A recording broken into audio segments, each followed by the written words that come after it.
आज हम बहुत ही रोचक और गहरे विषय पर बात करने वाले हैं। इस पॉडकास्ट में आपको मिलेगा वैदिक सनातन का सही अर्थ क्या होता है और हिंदू धर्म के साथ इसका क्या संबंध है। जयपुर में कल के अवतार के मंदिर के पीछे अद्भुत किस्से, कल के अवतार के सफेद घोड़े का प्रतीक, उसके प्रतीक क्या क्या हैं।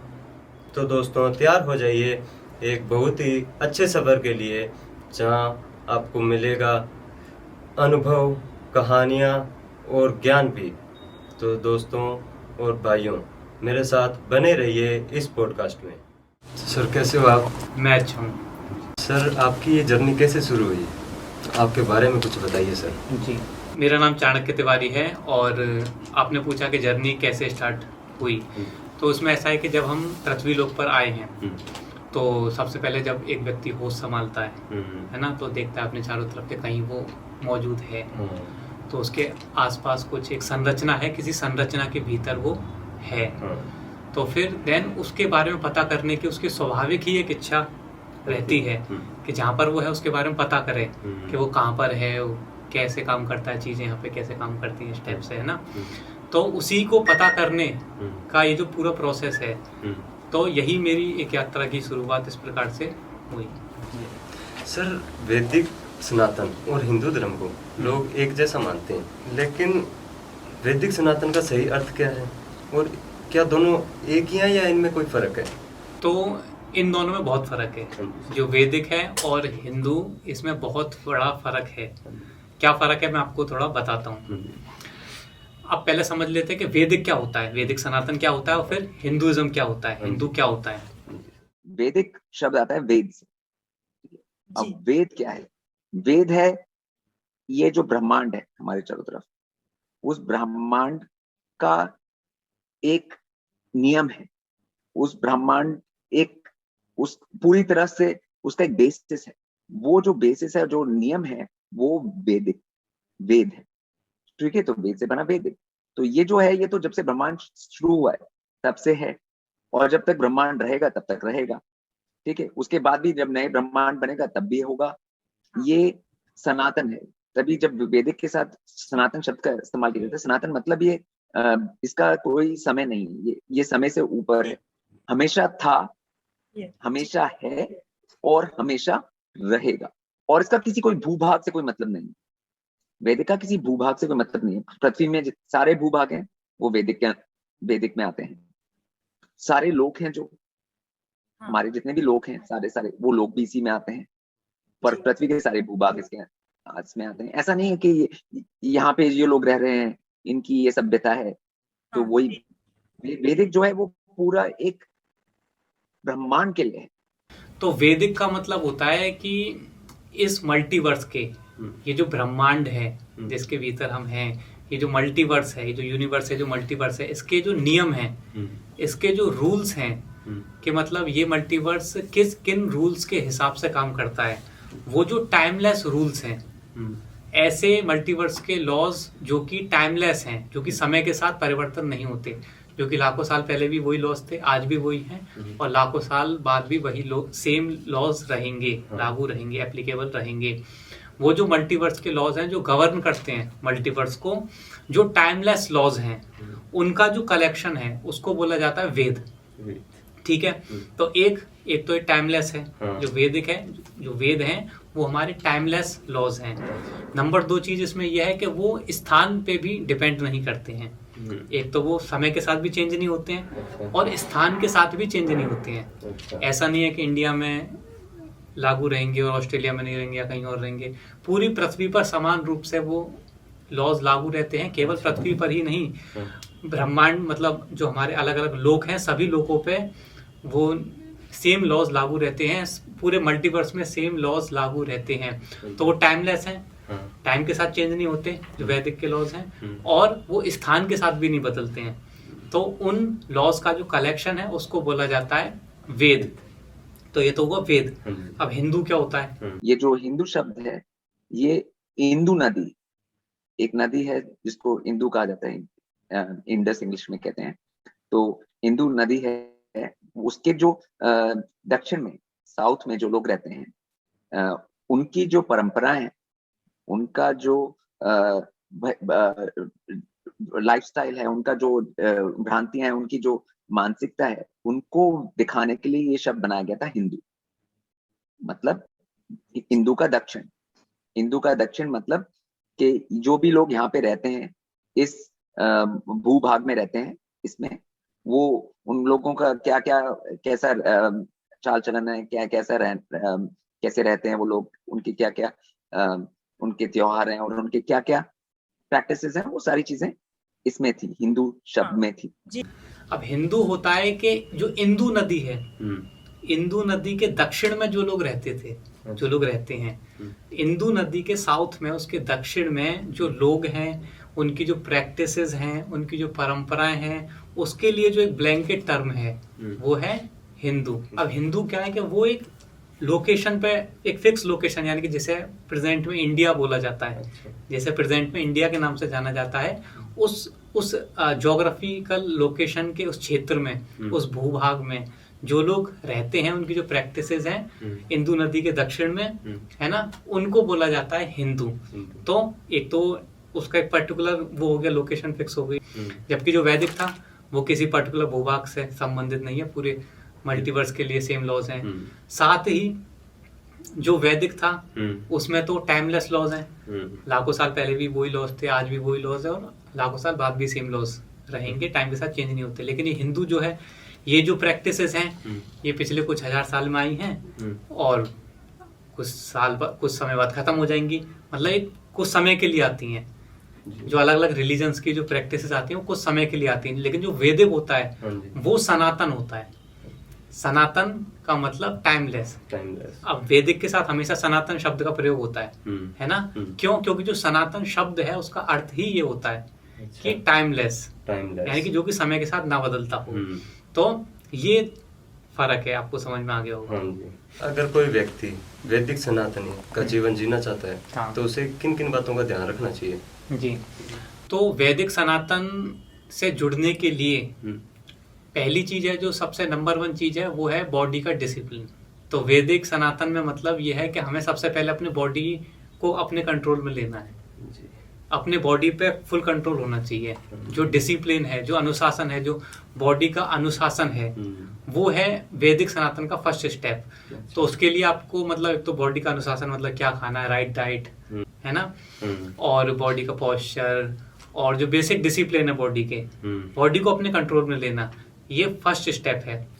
और फिर नेचर से जुड़ना है, नेचर से कनेक्ट करना है हमें, है ना, सनसेट देखना है, सनराइज देखना है, जमीन पे नंगे पैर चलना है। बहुत लोग हैं जो नहीं चलते हैं, है ना, तो चप्पल जूते, हाँ चप्पल जूते लोग, है ना। तो जमीन से, अर्थ से कनेक्ट होना है, नेचर से कनेक्ट करना है ना, तो और बॉडी पे कंट्रोल लाना है। और फिर हम इसमें डिटेल में कर सकते हैं, डिस्कस कर सकते हैं कि बॉडी पे कंट्रोल कैसे ला सकते हैं। तो उसके लिए पूरा जो वर्तमान में वैदिक के सर्वश्रेष्ठ ज्ञाता हैं प्रशांत त्रिवेदी जी, उन्होंने पूरा बता रखा है इसके ऊपर कि पूरा कॉन्सेप्ट के किस प्रकार से हम बॉडी पे फुल कंट्रोल ला सकते हैं। तो उन्होंने उसके बारे में पूरा डिटेल से बता रखा है। अभी आते हैं कल्कि अवतार पर। कल्कि अवतार का सही अर्थ क्या है और ये अवतार क्यों लिया जाएगा? कल्कि अवतार का अर्थ, तो कल्कि और अवतार 2 शब्द हैं, है ना। तो कल्कि का अर्थ होता है कले का कीलन करने वाला, कले का कीलन करने वाला। अब कलयुग जैसे चल रहा था, कलयुग जो चल रहा था, कलयुग का जो रूलर है, उसका जो राजा है, उसको बोला जाता है कली। कलयुग का जो राजा है, उसकी जो पोस्ट है, उसका जो पद है, उस पद को बोला जाता है कली।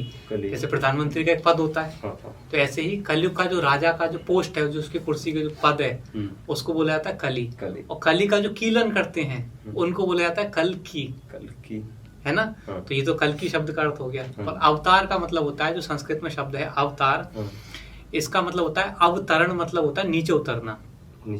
अवतरण मतलब नीचे उतरना, यानी कि एक बीइंग है जो कि हायर प्लेन्स में रहते हैं, और वो जब वो नीचे उतरते हैं और इधर कली का कीलन करते हैं यहाँ पर आकर, तो उनको बोला जाता है कल्कि अवतार। अब कल्कि अवतार जो है वो परमात्मा के अवतार है, तो वो हाईएस्ट प्लेन से आते हैं, मतलब हाईएस्ट प्लेन से, सबसे ऊंचे वाले लोग से जो आते हैं, वो हैं, और आकर यहाँ पर कली का कीलन करते हैं उनके लिए उन्हें बोला जाता है कल्कि अवतार। जो कल्कि है वो भी पोस्ट है, वो उनका नाम नहीं है। जैसे प्रधानमंत्री किसी का नाम तो होता नहीं है, वो तो उसके पद का नाम होता है, पद का नाम है ना। तो ऐसे ही कल्कि किसी का नाम नहीं है और कली भी किसी का नाम नहीं है, ये दोनों ही पोस्ट है, उनके पद के नाम है, पद के नाम है। अवतार क्यों लिया जाएगा? हाँ, क्यों लिया जाता है? तो आपने बोला क्यों लिया जाएगा, इसका मतलब फ्यूचर में। लेकिन मैं आपको बता दूं और आपके दर्शकों के लिए भी बता देता हूं कि कल्कि अवतार ऑलरेडी हो चुके हैं। हाँ, क्यों? क्योंकि अभी प्रेजेंट में युग परिवर्तन का समय चल रहा है। युग परिवर्तन का समय चल रहा है अभी? बिल्कुल। अच्छा। प्रेजेंट में, वर्तमान में युग परिवर्तन का समय चल रहा है, है ना। संधि काल अभी चल रहा है, कलयुग सतयुग संधि काल चल रहा है। तो जो अवतार आते हैं वही युग को परिवर्तन करते हैं, उसी का वो आते हैं और युग का परिवर्तन करते हैं अवतार आके ही, है ना। तो जब युग परिवर्तन का भी समय चल रहा है और इसके बारे में भ्रांति इसलिए हुई कि लोगों ने ऐसा समझने लग गए कि 4,32,000 ये जो आंकड़ा बिग बिग नंबर्स आए, ये लोगों ने मिस इंटरप्रेट कर लिए। जो हमारे संस्कृत के श्लोक हैं उसमें जो नंबर दे रखा है वो 12,000 वर्ष का दे रखा है। महाभारत जो ग्रंथ है उसमें शांति पर्व का अध्याय संख्या 231 के अंदर पूरा वर्णन दे रखा है कि चारों युगों की मिलाकर आयु उन्होंने 12,000 वर्ष दे रखी है। मैं ये बोल रहा हूँ कि लाखों का कहीं नहीं है, लाखों का जो आंकड़ा है ये कहीं नहीं है। तो इन्होंने 12,000 को फिर बोल दिया कि देवताओं के वर्ष हैं ये, तो इन्होंने 360 से 365 ऐसे नंबर से मल्टीप्लाई कर दिया, तो फिर वो लाखों में आंकड़ा चला गया। जो शास्त्रों के अंदर आंकड़ा है वो 12,000 का आंकड़ा है, 12,000 है ना। तो इससे समझ में आता है कि लाखों वाला तो कुछ है नहीं। और लगभग 5,000 के आसपास लगभग साल बीत भी चुके हैं और इतना ही कलयुग की आयु थी। और वर्तमान में संधि काल का भी समय चल रहा है, कलयुग सतयुग संधि काल। और पीटी अवतार जी ने ये बताया है कि प्रशांत त्रिवेदी जी जो हैं, मेरे गुरु जी जो हैं, उन्होंने बताया कि ये जो संधि काल है यानी कि जो सतयुग है वो 2040 में वापस आएगा, 2040 में आ जाएगा। मतलब 20 इयर्स मैंने बोला ना, 2020 से 2040 में ट्रांसफॉर्मेशन टाइम है, ठीक है। 20 साल का जो पीरियड है, ठीक है, उसमें सब कुछ हो जाएगा, मतलब जो भी गेम होना है गेम उसमें वो गेम खेल लिया जाएगा उस 20 साल में, ठीक है। दैट्स तो उसमें उसके बाद फिर लोगों को पता चल जाएगा कि सबको बच्चे से, जैसे सबको पता होता है ना कई चीजें से बच्चे को पता होता है, तो वो बच्चे को पता होगा। 2020 से 2040 है ट्रांसफॉर्मेशन का टाइम, यानी कि जिसमें चीजें चेंज होंगी। अब जैसा आपने देखा होगा 2020 के बाद से उथल पुथल पूरी स्टार्ट होगी, बहुत सी चीजें चेंज हो गई है ना। 2020 से पहले लोग जो जीवन जी रहे थे और फिर 2020 में जो चीजें हुई तो एक संग पूरी कितना सारा चेंज आया। तो चेंज ओवर टाइम चल रहा है ना। और 2040 में सतयुग आरंभ हो जाएगा। और उन्होंने ये भी बताया कि जब लोग देसी बीज से खेती करेंगे वह सतयुग होगा। जब देसी बीज से खेती होगी वह सतयुग होगा, ये भी उन्होंने सतयुग के बारे में बताया है। परम पूज्य गुरु महाराज प्रशांत त्रिवेदी जी ने, पीटी अवतार जी ने यह जानकारी साझा करी है अपने एक इंटरव्यू के अंदर, जिसमें उन्होंने बताया कि जब वो होपी ट्राइब को विजिट करने गए थे, यानी कि अमेरिका में एक नेटिव होपी ट्राइब है, उसको वो विजिट करने गए थे। उन्होंने इनवाइट किया था उनको, जिनके इनविटेशन पे पीटी अवतार जी वहाँ पर गए थे। वहाँ पर कुछ समय उन्होंने बिताया और होपी ट्राइब के जो एल्डर्स थे, जो वहाँ के बड़े बूढ़े लोग थे होपी ट्राइब के, उन्होंने उनको एक भुट्टा गिफ्ट किया। वहाँ का जो एक देसी भुट्टा होता है, ब्लू कॉर्न जो होता है, वो उन्होंने पीटी अवतार जी को गिफ्ट किया। तो उन्होंने बताया, गुरुदेव ने, प्रशांत त्रिवेदी जी ने, कि उसका क्या मतलब था। वो गिफ्ट, वो कॉर्न को, वो भुट्टा गिफ्ट करने का आखिरकार मतलब क्या था। तो आप उन्हें सुनिए। You know, when I went to the Hopi, they gave me the corn, the Hopi corn. Like, so what the symbol of that is that whenever old seeds will come, that means a good time will come. You know, when old seeds start getting planted everywhere, then a new age will come. You know, after the end of this age, where all food is crap, the new age will be where all seeds are old seeds, and that's being grown everywhere around the earth. You'll have a new age just by that, just बहुत ही बढ़िया sir बताया आपने। कल्कि अवतार को हमेशा सफेद घोड़े के साथ दिखाया जाता है, तो इस सफेद घोड़े का मतलब क्या है? नहीं, तो ऐसा है कि ये जो आजकल लोग ऐसा समझते हैं कि सफेद घोड़ा कोई मतलब जैसे नॉर्मल जो जानवर वाला घोड़ा होता है, जैसे घोड़ा एनिमल, हॉर्स एनिमल, वो होगा, है ना, या कुछ लोग अलग अलग तरह की चीजें बताते रहते हैं। लेकिन जो इसका रियल, जो कल्कि का व्हाइट हॉर्स का रियल जो वो है, वो क्या है मैं आपको बताता हूँ। इंग्लैंड के अंदर विल्टशीर, उसके अंदर एक लोकेशन है, एक प्लेस है विल्टशीर, उसके पास में, वहीं पर उसमें विल्टशीर में पहाड़ियों के ऊपर, अच्छा, जो बहुत पहाड़ियां हैं वहां पर सफेद घोड़े की आकृतियां बनी हुई हैं। पहाड़ियों के ऊपर ऐसी मार्किंग्स बनी हुई हैं, सफेद घोड़े की मार्किंग्स बनी हुई हैं पहाड़ियों के ऊपर, और वो हजारों सालों से हैं। अच्छा, वो जो मार्किंग्स हैं वो हजारों सालों से वहां पर हैं। तो जो कल्कि का व्हाइट हॉर्स है वो वही व्हाइट हॉर्स है। अच्छा। जो इंग्लैंड के अंदर विल्टशीर में जो पहाड़ियों के ऊपर जो मार्किंग्स बनी हुई हैं घोड़े की आकृति की, लोग सर्च करेंगे तो लोगों को पता लग जाएगा। व्हाइट हॉर्स मार्किंग्स इस टाइप से आप डालोगे तो आपको वो फोटोज वगैरह सब इमेजेस मिल जाएंगी, है ना।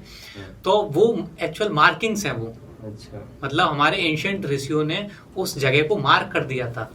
अच्छा। कि ये जो प्लेस है ये बहुत इंपॉर्टेंट है। अच्छा। ये प्लेस बहुत इम्पोर्टेंट है। क्यों? क्योंकि वहां पर पृथ्वी की जो मेजर इलेक्ट्रोमैग्नेटिक फील्ड लाइंस है वो इंटरसेक्ट करती हैं। अच्छा। उस स्थान पर, तो ऊर्जा की दृष्टि से बहुत ही ज्यादा सक्रिय है वो स्थान। अच्छा। वहां पर पोर्टल ज्यादा ओपन है अदर डायमेंशन से। अच्छा। तो इसलिए कल्कि का व्हाइट हाउस वही है, वहां पर है।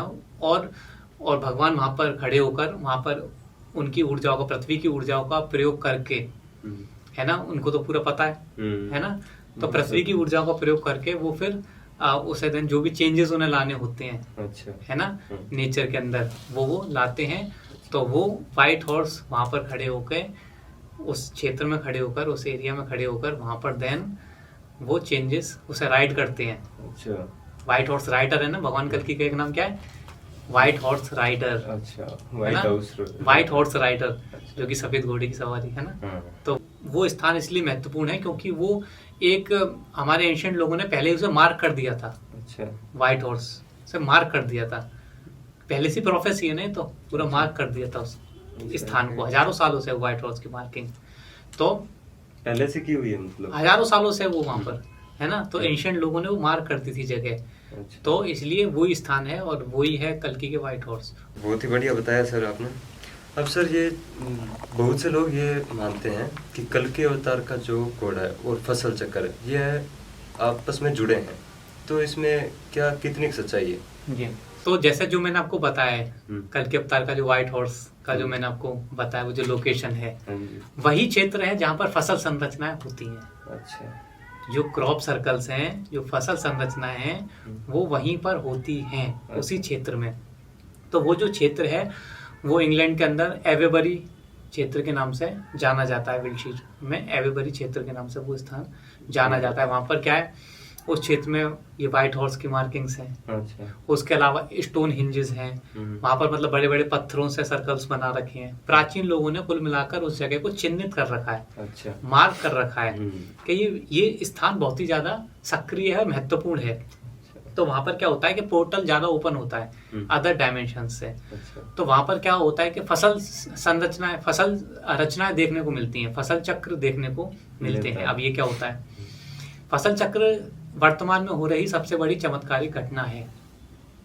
इसमें क्या होता है, जैसे एक खेत है और वहां पर जैसे कोई गेहूं का खेत है, तो वहां पे फसल खड़ी हुई है और फिर अचानक से क्या होता है कि एक क्षण पहले सबको सामान्य था, सामान्य रूप से वहां फसलें थी, और अगले ही क्षण वहां पर फसलें झुक जाती हैं एक विशेष पैटर्न में और एक डिजाइन बन जाती है बहुत ही बड़ी।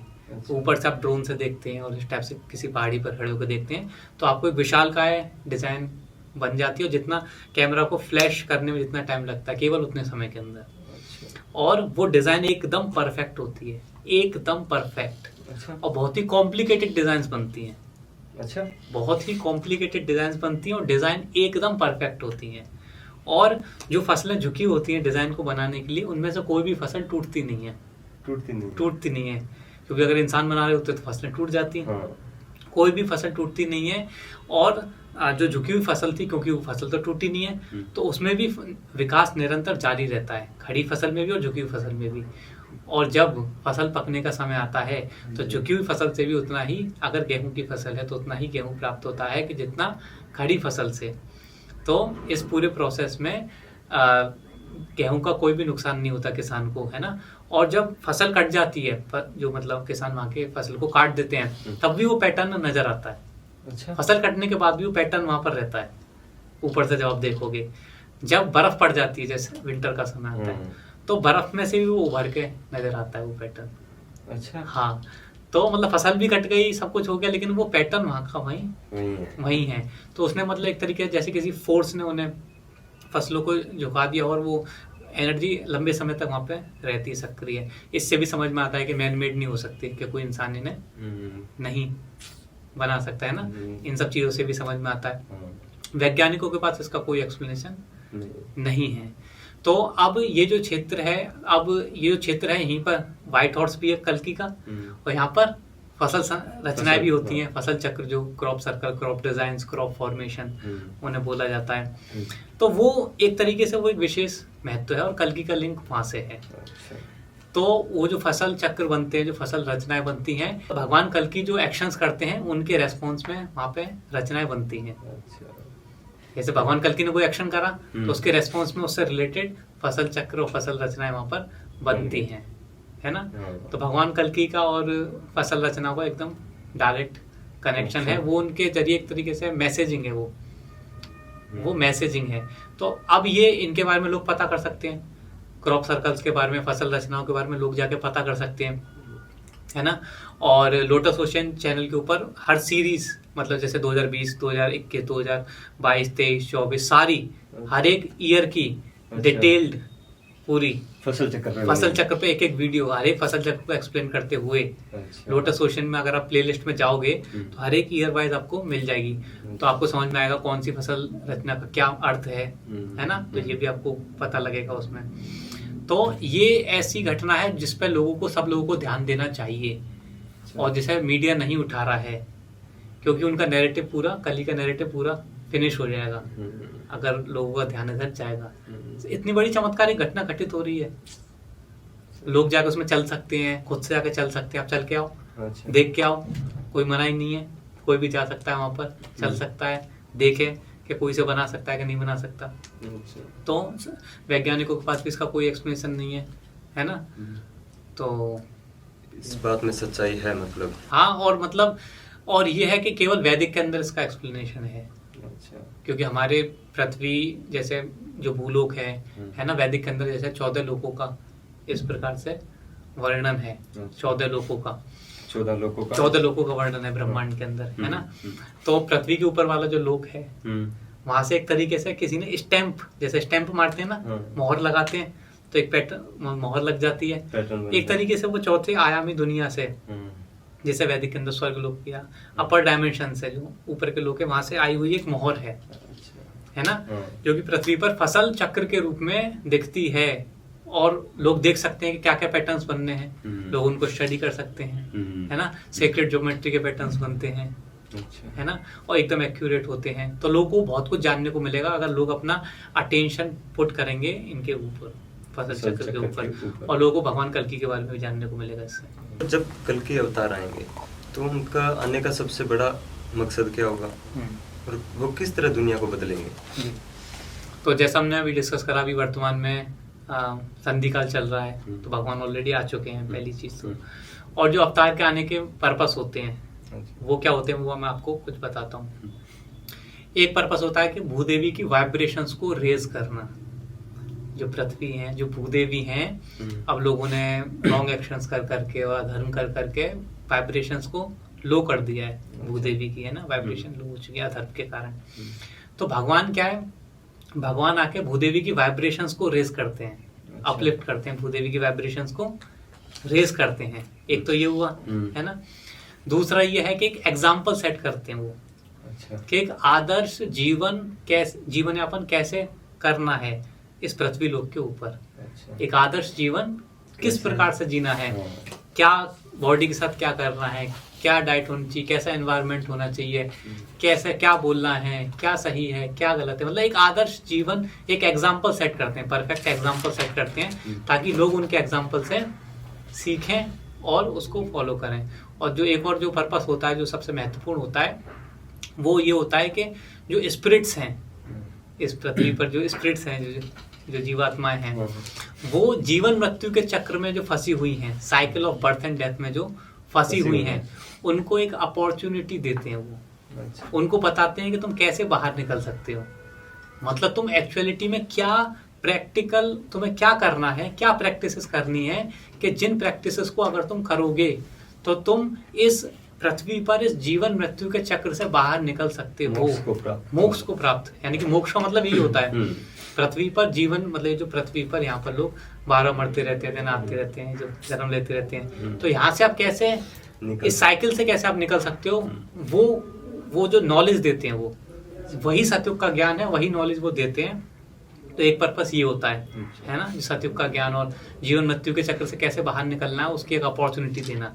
अब ज्ञान तो दे दिया, अब लोगों को करना है कि नहीं करना है, वो तो फिर भी उनके ऊपर ही रहता है। तो अगर लोग उसे करते हैं तो लोगों पे एक अवसर रहता है जीवन मृत्यु के चक्र से बाहर निकलने का, क्योंकि संसार में फिर से आएंगे, फिर से पैदा होंगे, फिर से वही प्रेशर, वही सारी चीजें फंसेंगे, है ना, तो उसमें फंसे रह जाएंगे। तो भगवान ये अपॉर्चुनिटी देते हैं, लोगों को बताते हैं कि तुम क्या प्रैक्टिस करो, क्या एक्चुअलिटी में करो, क्या वो सनातन ज्ञान देते हैं कि जिससे एक व्यक्ति, क्योंकि अभी तो वो रियल नॉलेज तो है नहीं लोगों के पास, बहुत कंफ्यूजन है, तो वो सनातन का एकदम शुद्धतम स्वरूप है ना, ताकि लोग उस मतलब कि अपना कल्याण कर सकें और जीवन मृत्यु के चक्र से बाहर निकल सकें। आज के समय में भौतिक विज्ञान ब्रह्मांड को अलग नज़र से समझाता है, तो और वेदों में इसकी व्याख्या अलग है, तो इनको किस तरह समझें और किसकी माने, वेदों की माने या भौतिक विज्ञान की माने? हाँ, तो अब इसमें ऐसा है कि जैसे जो वर्तमान का भौतिक विज्ञान है ना, जिसे मॉडर्न साइंस बोला जाता है, इसने एक बता रखा है स्वरूप कि हमारी संरचना एक बता रखी पृथ्वी की और ब्रह्मांड की, इस टाइप से।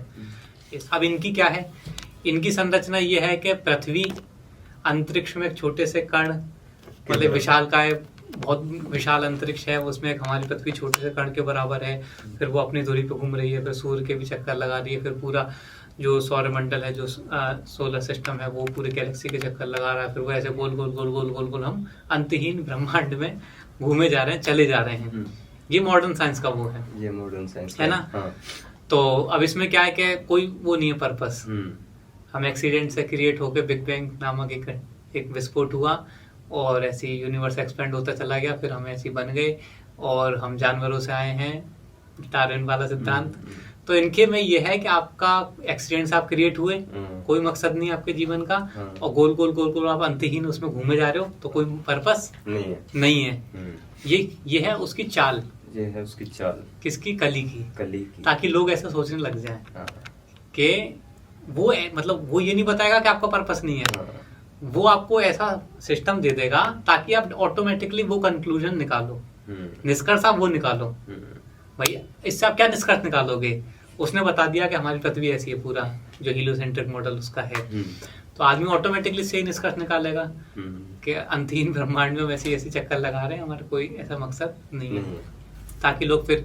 और उसका दूसरा नैरेटिव ये है कि वो ये दिखाता है कि उसने ये फैला रखा है केवल ये 3D वर्ल्ड है, केवल 3D वर्ल्ड है, इसके अतिरिक्त और कुछ नहीं होता है। जबकि वैदिक के अंदर, तो वैदिक के अंदर 14 लोक हैं, है ना। और अब इसमें क्या है कि जैसे 14 लोक हैं, और जैसे पृथ्वी एक प्लेन ऑफ एग्जिस्टेंस, ऐसी 14 प्लेन्स ऑफ एग्जिस्टेंस हैं, और इसका एक पर्पस है ना, 14 लोक है प्रॉपर। और जबकि इसके अंदर मॉडर्न साइंस के अंदर क्या है कि केवल 3D वर्ल्ड है, अदर डायमेंशंस नहीं है, जबकि यहाँ पे तो अदर डायमेंशंस भी हैं, मतलब जो अदर प्लेन्स ऑफ एग्जिस्टेंस है वो अनदर डायमेंशंस हैं, है ना।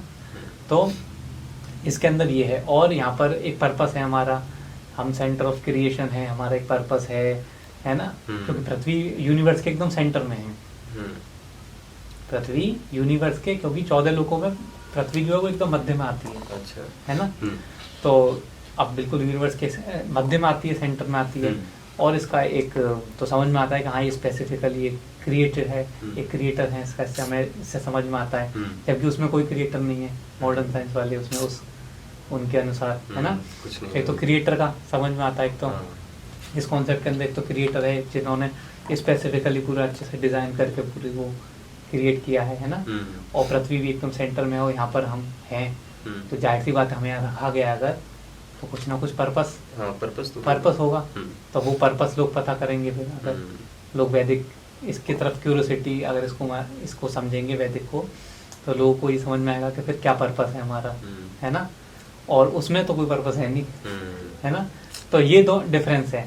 तो लोग क्या करते हैं, अक्सर क्या बोलते हैं कि जो साइंस बोल रहा था वही हमारे वेदों में लिखा है, ये ऐसा करते रहते हैं लोग, जबकि रियलिटी नहीं है। रियलिटी में नहीं है। लोग क्या करते हैं ज्यादातर कि वहां पर जो विज्ञान से कुछ आया है ना, उसे तो वो हमेशा सही मानते हैं, फिर खोजते हैं कि हमारी किताबों के अंदर कहाँ लिखा था कि ये चीज कहाँ लिखी थी जो विज्ञान बोल रहा है। तो लोग इस टाइप से करते हैं। जैसे नासा ने अगर बताया कि सूर्य से पृथ्वी की दूरी इतनी है, इतने किलोमीटर है, तो ये लोग खोजेंगे शास्त्रों के अंदर, ग्रंथों के अंदर कहाँ लिखा है कि ये दूरी कहाँ मेंशन्ड है। मतलब उसे तो तुम सही मान रहे हो, मतलब वो गलत नहीं हो सकता उनके अकॉर्डिंग, है ना। जबकि बिल्कुल महान मूर्खता है ना इस तरीके से करना। मतलब आपका विश्वास तो उस पे है, पहला विश्वास आपका उस पे है, तभी तो आप साइंस पे, तब आप उसे एकदम अटल सत्य मान के चल रहे हो, और फिर इसे मैच कराने की कोशिश कर रहे हो।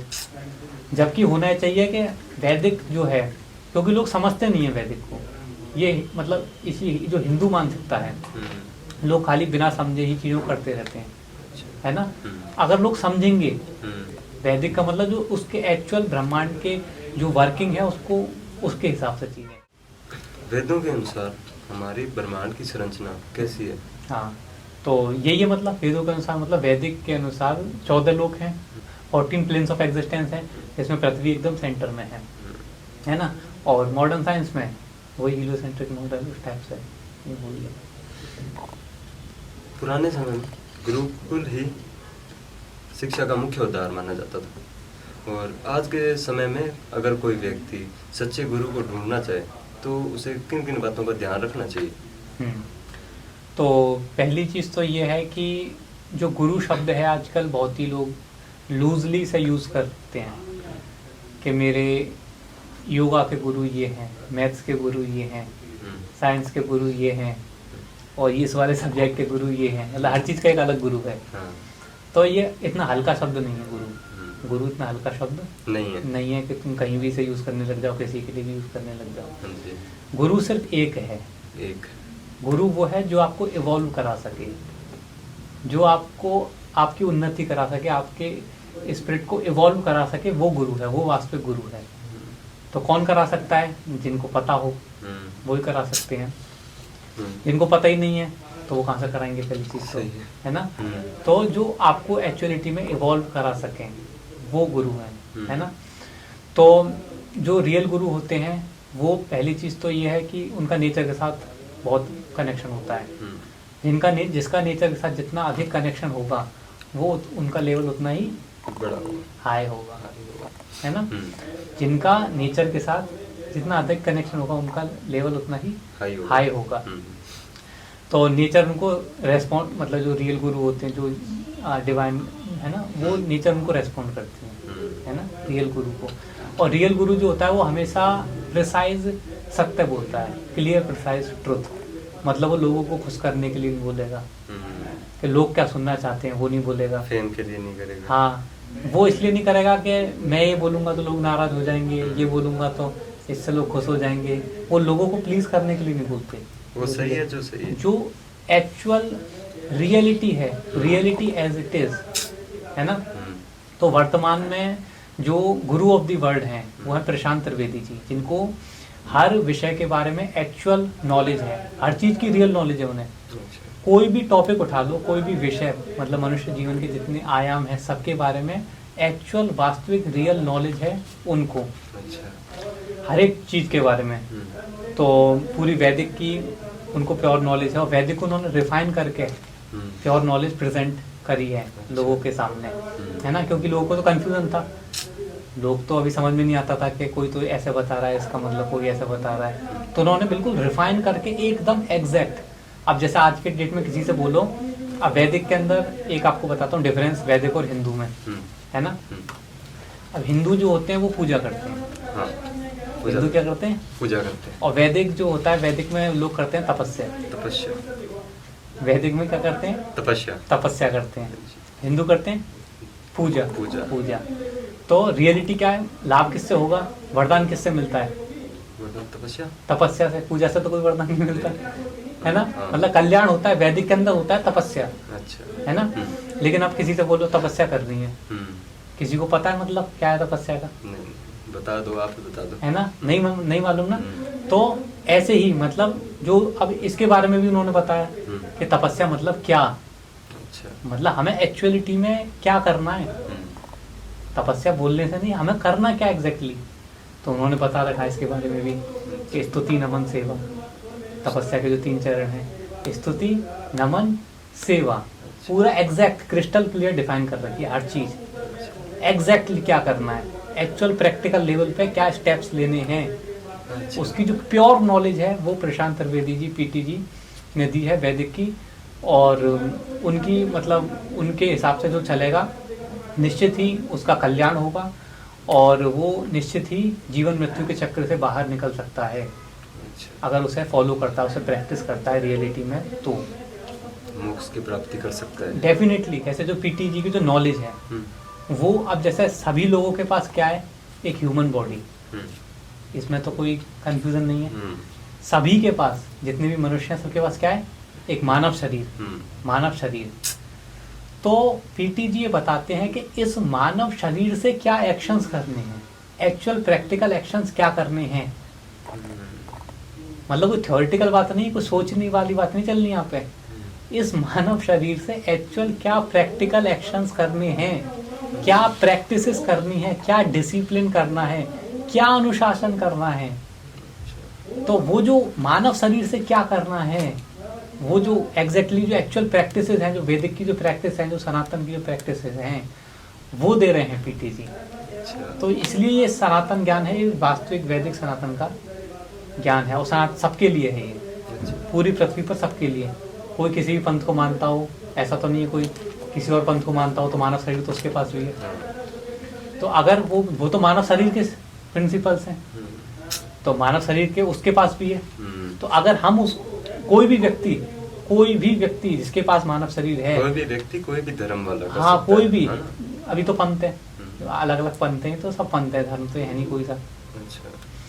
धर्म तो एक वैदिक सनातन धर्म है, केवल वैदिक सनातन धर्म है ना। तो उसके मतलब वो सबके लिए लागू है, जैसे हमने डिस्कस करा, पूरी मल्टीवर्स में हर जगह, हर स्थान के लिए, हर सभी के लिए, है ना। तो एक्चुअल मानव शरीर से क्या करना है वो उन्होंने बता रखा है, क्या डिसिप्लिन करना है। तो वो मतलब रियल नॉलेज वहीं पर है, रियल जो नॉलेज है वो पीटी जी दे रहे हैं, है ना। तो पहली चीज ये है कि बॉडी डिसिप्लिन, बॉडी कंट्रोल, और वो कैसे करना है ना, वो एक चीज है। और दूसरी चीज ये है कि रियल गुरु के पास होती है नॉलेज, और रियल गुरु हमेशा नेचर से कनेक्टेड होते हैं, है ना। तो जो जितने ज़्यादा नेचर से ज़्यादा कनेक्टेड हैं वो उनका लेवल उतना ही हायर है, जिसका नेचर के साथ जितना कनेक्शन है उनका लेवल उतना ही ज़्यादा हायर है ना। तो जो गुरु को पहचानने का जो तरीका है वो तो एक है कि नेचर से कनेक्शन, है ना, नेचर से उनका कितना कनेक्शन है ना। और जो वैदिक उसमें, जैसा मैंने आपको बताया, उसमें जो गुरु क्या सिखाते थे, बॉडी डिसिप्लिन सबसे पहली चीज, है ना, शरीर का अनुशासन, है ना। तो जो कि वर्तमान में कोई नहीं सिखा रहा, ना तो ये जो सीबीएसई बोर्ड में, ना ये सब स्कूली पढ़ाई चल रही है, इसमें तो कुछ सिखा नहीं रहे, इसमें तो कोई मतलब ही नहीं है। और जो गुरुकुल भी चल रहे हैं उनमें भी ये नहीं सिखा रहे, है ना।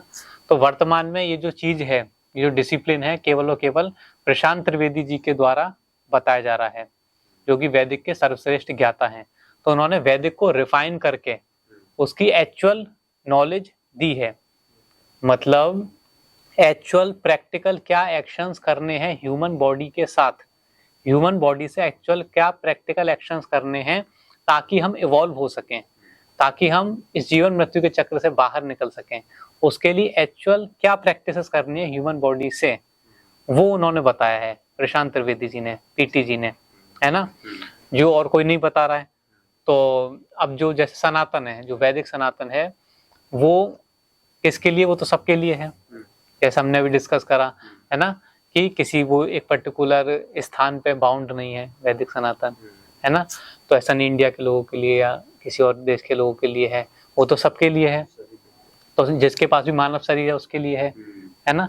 तो जिसके पास भी मानव शरीर है वो अगर उसे वैदिक सनातन के सिद्धांत पता होंगे तो वो अप्लाई कर सकता है, क्योंकि वैदिक सनातन के सिद्धांत का मतलब ह्यूमन बॉडी से हमें एक्चुअली क्या प्रैक्टिकल एक्शंस करने हैं जिससे हम इवॉल्व हो सकें, उसको हम ताकि ह्यूमन बॉडी को कैसे कंट्रोल कर सकते हैं, है ना। तो वो है जो प्रेजेंट में अभी केवल और केवल प्रशांत त्रिवेदी जी बता रहे हैं, और उनका ही नेचर के साथ कनेक्शन। अब आप देखोगे जो सो कॉल्ड अलग अलग गुरु हैं, उनका तो नेचर के साथ कोई कनेक्शन है नहीं, है ना। तो नेचर से हम कनेक्ट करते हैं तो हमें एक सेंस आता है, तो एक सेंस आता है नेचर से कनेक्ट करने से, एक नेचुरल सेंस आता है ना। फिर लोगों को समझ में आता है क्या सही होता है क्या गलत होता है ना। तो ये बेसिक चीजें होती हैं वैदिक सनातन के अंदर, एक तो बॉडी डिसिप्लिन, शरीर का अनुशासन, और दूसरा नेचर के साथ कनेक्शन। जयपुर के कल्की मंदिर के अंदर सफेद घोड़े की कहानी है। हाँ, बताया जाता है कि जो सफेद घोड़ा है उसका पैर का घाव जब भर जाएगा तब वो असली बन जाएगा और कल्कि अवतार उसी पर सवार होकर आएंगे और दुनिया को बदलेंगे। हाँ, तो इस बात में कितनी सच्चाई है? हाँ। तो अब इसमें ऐसा है कि इस प्रकार के प्रश्न क्यों उठते हैं, क्योंकि लोगों का नेचर के साथ कनेक्शन नहीं है, और लोग इसे कौन यकीन करेगा इस पे, जिसका नेचर के साथ कनेक्शन नहीं है। क्योंकि नेचर के साथ कनेक्शन नहीं है तो हमें समझ में नहीं आता है कि क्या सही है क्या गलत है। मतलब जैसे कोई भी जानकारी आई तो फिर हम एनालाइज करेंगे ना कि उसमें से क्या जानकारी सही है, क्या सेंस बना रही है और क्या सेंस नहीं बना रही है। तो कब पता कर सकते हैं, जब हमारा नेचुरल सेंस, एक लेवल ऑफ सेंस डेवलप होगा। वो कैसे होगा, नेचर के साथ कनेक्ट करने से, है ना। तो ये जाहिर सी बात है, ऐसा कुछ नहीं होने वाला, कोई पत्थर का घोड़ा का कोई घाव नहीं भरने वाला, एक जिसमें नेचुरल सेंस होगा उसको बात समझ में आ जाएगी, है ना। तो जो व्हाइट हॉर्स का जो रियल मीनिंग है वो हमने अभी डिस्कस करा, है ना। इंग्लैंड के अंदर जो विल्शीर उस एरिया में जो मार्किंग्स हैं, जो व्हाइट हॉर्स मार्किंग्स हैं, है ना, वो है कल्कि के व्हाइट हॉर्स। और वहीं पर क्रॉप सर्कल्स भी होते हैं, वहीं पर जो मैग्नेटिक, पृथ्वी की मैग्नेटिक ले लाइन्स हैं वो भी वहां पर इंटरसेक्ट करती हैं। तो कल्कि का व्हाइट हॉर्स वो है, तो कल्कि का व्हाइट हॉर्स वो है जो हमने भी डिस्कस करा। तो ये कहानी जाहिर सी बात है गलत ही है, इसमें कोई सच्चाई नहीं बताया। सर आपके हिसाब से आज की पीढ़ी को सनातन और वैदिक वेदों से क्या सीख लेनी चाहिए? हाँ, तो सनातन मतलब ये है कि पहले तो लोगों को हिंदू और सनातन में डिफरेंस करना होगा, ये बहुत जरूरी है। क्योंकि ज्यादातर लोग क्या है कि हिंदू और सनातन को सेम समझते हैं, है ना, कि सनातनी हिंदू एक ही बात है, जबकि सनातनी हिंदू एक नहीं होता है। अब जो हिंदू प्रैक्टिसेस होती हैं और सनातनी प्रैक्टिसेस होती हैं वो बिल्कुल अलग अलग होती हैं। एक एग्जांपल देता हूं मैं, जैसे एक हिंदू प्रैक्टिस है, एक फेस्टिवल है होली, उसमें हिंदू लोग क्या करते हैं, एक दूसरे ऊपर रंग फेंकते हैं, कलर से खेलते हैं, रंग फेंकते हैं, कलर डालते हैं, चीनी की मिठाइयाँ खाते हैं, पकवान खाते हैं, और कई लोग नशा भी करते हैं, भांग आदि या कुछ मदरा भी पान करते हैं, है ना। तो ये सब काम करते हैं। अब ये जो हिंदू, ये तो हो गया हिंदू की प्रैक्टिस, यही करते हैं, सबको मालूम है ना, है ना। ये आज के टाइम पे लोग यही कर रहे हैं होली के नाम पे। तो ये तो हो गई हिंदू प्रैक्टिस। अब वैदिक क्या है, तो वैदिक स्टोरी जो है इसके पीछे वो आती है प्रहलाद की स्टोरी, जो होलिका दहन की जो प्रहलाद की स्टोरी है। तो प्रहलाद की स्टोरी क्या थी, प्रहलाद की स्टोरी ये थी कि प्रहलाद ने अपने पिता की नहीं मान रहा था, अपने पिता के हिसाब से नहीं चल रहा था, हिरण्याकश्यप के हिसाब से नहीं चल रहा था। किसको प्रेस कर रहा था, किसकी स्तुति कर रहा था? हरि की, है ना, भगवान विष्णु, उनकी स्तुति कर रहा था। तो उस कहानी का जो जिस्ट है, उस कहानी का जो सारांश है, उसका जो मतलब है वो ये है कि सबसे वैदिक के अंदर जो सबसे ज्यादा महत्वपूर्ण है वो डिवाइन है। सबसे ज्यादा महत्वपूर्ण कौन है? परमात्मा, डिवाइन। फैमिली भी नहीं है, कोई नहीं है, सबसे नंबर 1 पे प्रायोरिटी कौन है? नंबर 1 पे कौन है सबसे ज्यादा इंपॉर्टेंट? परमात्मा, डिवाइन। तो इस स्टोरी से प्रहलाद के लिए सबसे नंबर 1 प्रायोरिटी कौन थे? हरि, है ना, नारायण। तो अब जो हिंदू फेस्टिवल हो रहा है होली, इसमें क्या इस प्रकार के नारे लग रहे हैं होली के दिन कि डिवाइन सबसे इंपॉर्टेंट है, चाहे भली पेरेंट्स की सुनो मत सुनो, डिवाइन की सुनो, इस प्रकार के कोई नारे लग रहे हैं? नहीं लग रहे हैं। तो वैदिक स्टोरी तो थी वो, जो उसका मीनिंग था, जो उसका एक्चुअल सिग्निफिकेंस था। लेकिन हिंदू प्रैक्टिस बन गई ये, जिसका वैदिक से अब कोई लेना देना नहीं बचा है। हालांकि ये हिंदू चीज उसी वैदिक से निकली है, लेकिन अब वर्तमान में जो चीजें करी जा रही हैं होली के नाम पे, अलग अलग प्रैक्टिसेस के नाम पे, उसका वैदिक से अब कोई भी लेना देना नहीं बचा है।